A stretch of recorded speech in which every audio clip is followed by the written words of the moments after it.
June 4 అనేది medical entrance examination అయిన NEET neat రాసిన స్టూడెంట్స్కు బ్లాక్ డే అంటున్నారండి. జూన్ 4 రోజు నీట్ యూజీ యొక్క రిజల్ట్స్ వచ్చాయి. ఈ రిజల్ట్స్ నీట్ ఎగ్జామ్స్ను కండక్ట్ చేసే NTA అంటే నేషనల్ టెస్టింగ్ ఏజెన్సీ ద్వారా విడుదల చేయబడ్డాయి. గత 2 రోజుల నుండి చాలామంది వ్యూవర్స్ నీట్ రిజల్ట్స్ గురించి, నీట్ పేపర్ లీక్ గురించి డీటెయిల్గా వీడియో చేయమని కోరారు. నీట్ ఎగ్జామ్లో ఫస్ట్ ర్యాంక్ తెచ్చుకోవడం చాలా కష్టం. ఏ ఒక్కరికో ఇద్దరికో మహా అయితే 5 మందికో ఫస్ట్ ర్యాంక్ అనేది వస్తుంది. బట్ 2024 నీట్ రిజల్ట్స్లో దాదాపు 67 మందికి ఫస్ట్ ర్యాంక్ ఎలా వచ్చింది? 67 మందికి ఫస్ట్ ర్యాంక్ ఇచ్చారండి. యాక్చువల్లీ దీని యొక్క రిజల్ట్స్ జూన్ 14కు రావాలి, ఎలక్షన్ రిజల్ట్స్ రోజు. అంటే జూన్ 4 రోజే ఎందుకు దీని యొక్క రిజల్ట్స్ను ప్రీపోన్ చేశారు? ఎందుకంత అవసరం? ఎలక్షన్ రిజల్ట్స్ సమయంలో అందరూ బిజీగా ఉన్న సమయంలో జర్నలిస్టులు, పెద్దలు, తల్లిదండ్రులు అందరూ ఎలక్షన్ రిజల్ట్ టెన్షన్లో ఉన్న సమయంలో ఎవ్వరూ దీన్ని పట్టించుకోరు అనుకున్నారా? మోడీ గారు గెలుస్తారా, రాహుల్ గాంధీ గారు గెలుస్తారా, లేదా NDA ప్రభుత్వాన్ని స్థాపిస్తుందా, నితీష్ కుమార్ అటువైపు వెళ్తారా ఇటువైపు వెళ్తారా అనే టెన్షన్లో ప్రజలందరూ ఉన్న సమయంలో మెల్లిగా రిజల్ట్ను రిలీజ్ చేశారు. స్టాక్ మార్కెట్ ట్రెండ్స్ చూస్తూ పెద్దవాళ్ళందరూ, తల్లిదండ్రులందరూ బిజీగా ఉన్నప్పుడు సైలెంట్గా జూన్ 4 రోజు రిలీజ్ చేసి మీ తప్పులను కప్పిపుచ్చుకోవడానికి చూస్తున్నారా? మెడికల్ స్టూడెంట్స్ అనేవారు పిల్లలే ఎలక్షన్ రిజల్ట్ సునామీలో ఇది కూడా కొట్టుకుపోతుంది, ఎవరు పట్టించుకోరు అనుకున్నారా? ఎలక్షన్స్లో ఒకసారి ఒక పార్టీ గెలుస్తుంది, నెక్స్ట్ టర్మ్లో ఇంకొక పార్టీ గెలుస్తుంది. ఎలక్షన్లో ఇండియా అలయన్స్ ఓడిపోయింది అని ఎవరు ఆత్మహత్య చేసుకోరు. NDA అలయన్స్ ఓడిపోయింది అని కూడా ఎవరు ఆత్మహత్య చేసుకోరు. కానీ స్టూడెంట్స్ చాలా సెన్సిటివ్గా ఉంటారు, సూసైడ్ చేసుకునే ప్రమాదం ఉంది. భారత్ యొక్క మెడికల్ ఎంట్రన్స్ ఎగ్జామ్లో ఇటువంటి ఎర్రర్స్ రావడం దేశానికి మంచిది కాదు. ఇక్కడ నేను ఒక డిస్క్లైమర్ ఇవ్వాలి అనుకుంటున్నా. ఇప్పటి వరకు ఇక్కడ స్కామ్ జరిగిందా లేదా అనేది కన్ఫామ్ కాలేదు. కేసు అనేది సుప్రీంకోర్టులో ఉంది. దీన్ని న్యాయ వ్యవస్థ అనేది డిసైడ్ చేస్తుంది.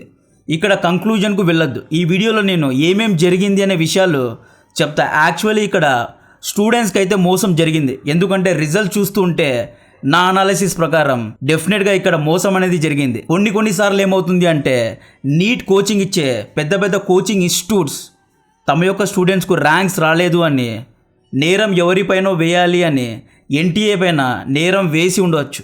ఇలాంటివి జరుగుతాయి. ఎందుకంటే కోచింగ్ ఇన్స్టిట్యూట్స్ లక్షల్లో డబ్బులు తీసుకొని కోచింగ్ ఇస్తారు. ఒకవేళ ర్యాంక్స్ రాలేదు అంటే తల్లిదండ్రుల దగ్గర కవరింగ్ చేసుకోవడానికి ఇలాంటివి చేస్తూ ఉంటారు. బట్ ఏది ఏమైనా నిజాలనేవి తప్పకుండా బయటకు రావాలి. NTA దీని గురించి క్లారిఫికేషన్ ఇవ్వాలి. ఈ నీట్ ఎంట్రన్స్ ఎగ్జామ్ను వందలు వేలు కాదు, భారత్లోని 24 లక్షల మంది రాశారండి. 24 లక్షల మంది స్టూడెంట్స్ 3 ఏళ్ళు కష్టపడి చదువుకొని రాసిన ఎగ్జామ్లో పెద్ద స్కామ్ జరిగింది అంటున్నారు. ఈ 24 లక్షల స్టూడెంట్స్ ఒక ఫ్యామిలీను యాడ్ చేస్తే దాదాపు 1 కోటి మంది భారతీయులు ఎంతగానో బాధ కలిగించే విషయం జరిగింది. ఈ ఎగ్జామ్ గురించి కొంతమందికి తెలిసి ఉండదు కాబట్టి డీటెయిల్గా ఈ వీడియోలో ఎగ్జామ్ ఎలా కండక్ట్ చేస్తారు, ఎక్కడ కండక్ట్ చేస్తారు, దీని యొక్క పాస్ మార్క్ ఏంటి, ఇక్కడ ఫస్ట్ ర్యాంక్ రావాలి అంటే ఎన్ని మార్క్స్ రావాలి, ఎగ్జాక్ట్గా స్కామ్ అనేది ఎక్కడ జరిగింది అనే విషయాలు చెప్తా. ఈ వీడియోకు ఎంత వీలైతే అన్ని లైక్స్ కొట్టండి, అందరికీ షేర్ చేయండి. ఈ వీడియో చాలా ఇంపార్టెంట్. మినిమం 10,000 లైక్స్ ఇవ్వండి. కామెంట్లో దయచేసి జస్టిస్ ఫర్ నీట్ స్టూడెంట్స్ అని రాయండి. ఈ స్కామ్ చేసిన వాళ్ళు బయటకు వచ్చేంత వరకు ఈ వీడియో అనేది NTA పెద్ద పెద్ద అఫీషియల్కు చేరేంత వరకు షేర్ చేయండి. నీట్ యూజీ అంటే ఏంటి అంటే 10th తర్వాత తెలుగు రాష్ట్రాల పిల్లలను అందరూ అడిగే క్వశ్చన్ డాక్టర్ అవుతారా, ఇంజనీర్ అవుతారా, లేదా CA అవుతారా అని అడుగుతారు. 10th తర్వాత MPC తీసుకుంటే ఇంజనీరింగ్ వైపు వెళ్ళొచ్చు, BPC తీసుకుంటే డాక్టర్ అవ్వచ్చు. ఇంటర్మీడియట్లో BPC తీసుకున్న పిల్లలు ఇంటర్మీడియట్ సెకండ్ ఇయర్ తర్వాత మెడికల్ లేదా MBBS సీట్ కోసం నీట్ ఎంట్రన్స్ ఎగ్జామ్ అనేది రాస్తారు. ఇది తెలుగు రాష్ట్రాల్లో ఉన్న రూల్. వేరే రాష్ట్రాల్లో ఎలాంటి రూల్ ఉందో మనకు తెలియదు. బట్ తెలుగు రాష్ట్రాల్లో ఇంటర్మీడియట్ తర్వాత నీట్ ఎగ్జామ్ అనేది రాస్తారు. MBBS చేయాలి అన్నా, డెంటల్ చేయాలి అన్నా, ఆయుర్వేద చేయాలి అన్నా, సర్జరీ చేయాలి అన్నా, BAMS ఇలా అన్ని మెడికల్ రిలేటెడ్ ఫీల్డ్స్కు ఒకే ఒక ఎంట్రన్స్ ఎగ్జామ్ పేరు నీట్. 2019 కంటే ముందు ఒక్కొక్క కాలేజ్కు ఒక్కొక్క ఎంట్రన్స్ ఎగ్జామ్ ఉండేది. బట్ 2019లో నీట్ అనే ఒక నేషనల్ వైడ్ ఎగ్జామ్ను పెట్టి అందరూ పిల్లలు ఇదే ఎగ్జామ్ రాయాలి అనే ఒక యాక్ట్ను తీసుకొచ్చారు. కాబట్టి నీట్ అనేది ఒక గేట్ వే లాంటిది. భారత్ యొక్క పెద్ద పెద్ద మెడికల్ కాలేజెస్కు వెళ్ళాలి అన్న, AIIMS all India institute of medical science వంటి పెద్ద పెద్ద కాలేజ్లో అడ్మిషన్లు రావాలి అన్న నీట్లో మొదటగా పాస్ అవ్వాలి. ఇక్కడ చదువుకున్న పిల్లలే రేపు మనకు వైద్యం చేస్తారండి. ఇదేదో అండు చెండు ఎగ్జామ్ కాదు, చాలా ఇంపార్టెంట్ ఎగ్జామ్ ఇది. ఇంజనీరింగ్ సీట్ కోసం ఎలాగైతే నేను ఇంజనీర్ని కాబట్టి మనలాంటి ఇంజనీర్స్ ఎంసెట్ రాస్తారో సేమ్ అలాగే మెడికల్ స్టూడెంట్స్ నీట్ అనే ఎగ్జామ్ను రాస్తారు అన్నమాట. నీట్ యూజీ యొక్క full form national eligibility cum entrance test. UG అంటే అండర్ గ్రాడ్యుయేట్. ఈ నీట్ ఎగ్జామ్ను నేషనల్ టెస్టింగ్ ఏజెన్సీ అనబడే ఒక ప్రభుత్వ సంస్థ నిర్వహిస్తుంది. ఈ ఇయర్ 2024లో నీట్ ఎగ్జామ్ మే 5 రోజు దాదాపు 4000 సెంటర్స్లో దేశవ్యాప్తంగా జరిగింది. అండ్ విదేశాల్లో కూడా దాదాపు 13 సెంటర్స్లో ఈ ఎగ్జామ్ అనేది నిర్వహించబడింది. సో ఇది ఒక రకంగా చెప్పాలి అంటే ఇంటర్నేషనల్ ఎగ్జామ్ అని చెప్పొచ్చు. ఈ ఎగ్జామ్ దేశవ్యాప్తంగా దాదాపు 13 లాంగ్వేజెస్లో ఎగ్జామ్ను కండక్ట్ చేశారు. తెలుగు, కన్నడ, తమిళ్, మలయాళం, మరాఠీ, ఈవెన్ ఉర్దూలో కూడా ఈ ఎగ్జామ్ను నిర్వహించారు. దాదాపు 24 లక్షల స్టూడెంట్స్ దీన్ని రాశారు. చాలామంది స్టూడెంట్స్కు డాక్టర్ అంటే డ్రీమ్ లాంటిది, ప్రాణం పెట్టి చదువుతారు. ఎగ్జామ్ అయిపోయిన ఒక్కరోజు తర్వాత ఈ పేపర్ లీక్ అయిందనే వార్తలు వచ్చాయి. రాజకీయంగా ఇది పెద్ద రచ్చకు దారితీసింది. బీహార్లో పేపర్ లీక్ అయింది అనే న్యూస్ వచ్చింది. దాదాపు 13 మందిని అరెస్ట్ చేశారు అన్నారు. అండ్ ఎగ్జామ్ను రీకండక్ట్ చేయాలి అని కొంతమంది పిల్లలు సుప్రీంకోర్టులో ప్లీను కూడా ఇచ్చారు. సో ఇప్పుడు కేసు అనేది సుప్రీంకోర్టులో ఉంది. కట్ చేస్తే ఈ ఎగ్జామ్లో టోటల్గా 720 మార్క్స్ ఉంటాయి. టోటల్ 180 క్వశ్చన్స్ ఉంటాయి. ఒక్క క్వశ్చన్కు 4 మార్క్స్ ఉంటుంది. 180 × 4 = 720 మార్క్స్. టోటల్ 720 మార్క్స్ ఉంటాయి. ఒక క్వశ్చన్కు ఆన్సర్ తెలియకపోతే వదిలేయాలి. వదిలేస్తే కేవలం 4 మార్క్స్ మాత్రమే కట్ అవుతాయి. తప్పుగా రాస్తే 5 మార్క్స్ కట్ అవుతాయి. ఇది ఎగ్జామ్ ఒక రూల్ అన్నమాట. కట్ చేస్తే ఎగ్జామ్ అయిపోయాయి. జూన్ 14 రోజు రిజల్ట్స్ను అనౌన్స్ చేయాలి. కానీ ఎలక్షన్స్ రిజల్ట్స్ రోజు జూన్ 4 రోజు అనౌన్స్ చేశారు. ఈ ఎగ్జామ్లో 13 లక్షల మంది క్వాలిఫై అయ్యారు. అయితే ఎంబీబీఎస్ సీట్ అనేది దేశం మొత్తంలో 80,000 మాత్రమే ఉన్నాయి కాబట్టి 80,000 మంది ఎంబీబీఎస్కు వెళ్తారు. మిగతా వారందరూ డెంటల్, ఆయుర్వేద అని మిగతా కోర్సెస్లో జాయిన్ అవుతారు.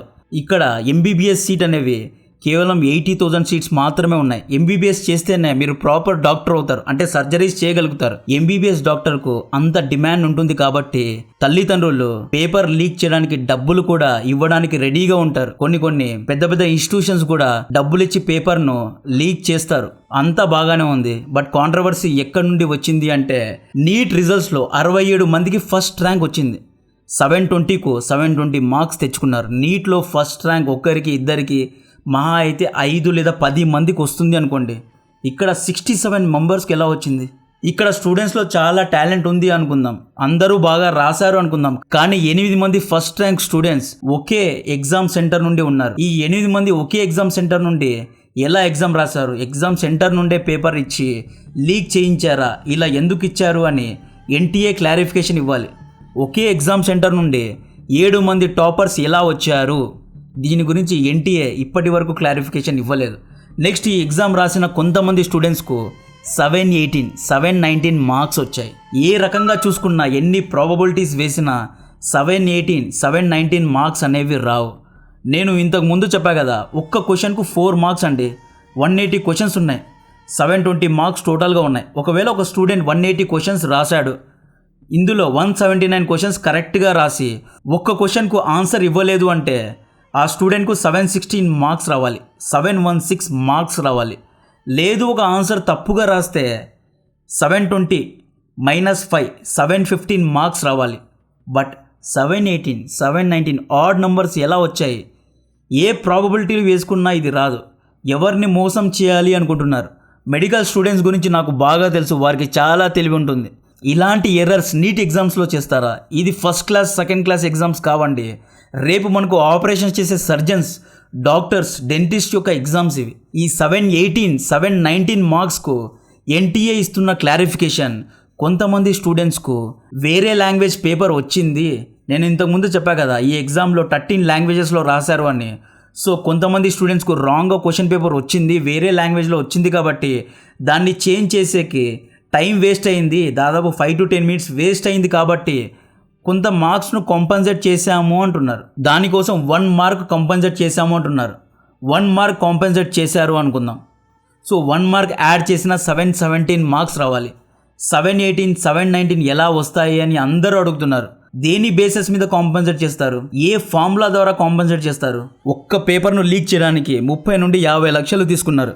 క్వశ్చన్స్తో పాటు ఆన్సర్ను కూడా టెలిగ్రామ్లో లీక్ చేశారండి. ఇక్కడ ఎన్టీఏ ఏమని క్లారిఫికేషన్ ఇస్తోంది అంటే ఈసారి నీట్ పేపర్ చాలా ఈజీగా ఉంది కాబట్టి అందరూ స్టూడెంట్స్ చాలా బాగా రాశారు, అందుకే 67 మెంబర్స్కి 720 అవుట్ ఆఫ్ 720 వచ్చింది, అంతమందికి ఫస్ట్ ర్యాంక్ వచ్చింది అని ఎన్టీఏ క్లారిఫికేషన్ ఇస్తోంది. సో ఎన్టీఏ ఇంకొక క్లారిఫికేషన్ ఏమని ఇస్తోంది అంటే ఒక క్వశ్చన్ తప్పుగా ఇచ్చారు అని ఇస్తోంది. ఆ క్వశ్చన్ ఏంటి అంటే ఇక్కడ 2 స్టేట్మెంట్స్ ఇచ్చారు, ఇందులో ఏ స్టేట్మెంట్ కరెక్టో సెలెక్ట్ చేయమని ఇచ్చారు. ఈ 2 స్టేట్మెంట్స్ కరెక్టే, ఆటమ్స్ ఆర్ ఈక్వల్లీ న్యూట్రల్ అనేది కరెక్టే, atoms of each element are stable అనేది కరెక్టే. బట్ ఓల్డర్ వర్షన్స్లో ఆటమ్స్ ఆఫ్ ఈచ్ ఎలిమెంట్ అనేది రాంగ్ అని ఉంది, అండ్ న్యూయర్ వర్షన్స్లో ఆటమ్స్ ఆఫ్ ఈచ్ ఎలిమెంట్ అనేది కరెక్ట్ అని ఉంది. ఇక్కడ స్టూడెంట్స్ కన్ఫ్యూజ్ అయ్యి స్టేట్మెంట్ 1 సెలెక్ట్ చేశారు. స్టేట్మెంట్ 1 కూడా కరెక్టే, స్టేట్మెంట్ 2 కూడా కరెక్టే, కాబట్టి ఇక్కడ స్టేట్మెంట్ 1 సెలెక్ట్ చేసినా స్టేట్మెంట్ 2 సెలెక్ట్ చేసినా ఫుల్ మార్క్స్ ఇచ్చారు అని వీళ్ళు క్లారిఫై చేస్తున్నారు. దీని గురించి మనకు తెలియదు. మెడికల్ స్టూడెంట్స్ ఎవరైనా మన ఛానల్ చూస్తూ ఉంటే ఈ స్టేట్మెంట్ 1 స్టేట్మెంట్ 2 గురించి క్లారిఫికేషన్ ఇవ్వచ్చు. ఇప్పటికైతే ఇష్యూ అనేది సుప్రీం కోర్టులో ఉంది. మన వీడియో ద్వారా వీళ్ళు కరెక్ట్ వాళ్ళు కరెక్ట్ అని చెప్పడం లేదు, మొత్తం ఇష్యూ మీకు చెప్పాను. దీంట్లో ఎవరు కరెక్ట్ ఎవరు రాంగ్ అనేది మీరే డిసైడ్ చేసుకోండి. Health activist doctor Vivek Pandey X ప్లాట్ఫామ్లో ఏమని రాశారు అంటే centre code remains same for the students from serial numbers 62 to 69 అని రాశారు. అంటే 62 నుండి 69 మధ్య ఉన్న స్టూడెంట్స్ యొక్క సెంటర్ కోడ్ సేమ్గా ఉంది. ఇలాంటి ఎర్రర్స్ నీట్ వంటి ఎగ్జామ్స్లో ఎవరైనా చేస్తారా? దీని ద్వారా మిలియన్స్ ఆఫ్ స్టూడెంట్స్ ఎగ్జామ్ పైన ట్రస్ట్ను కోల్పోతారండి.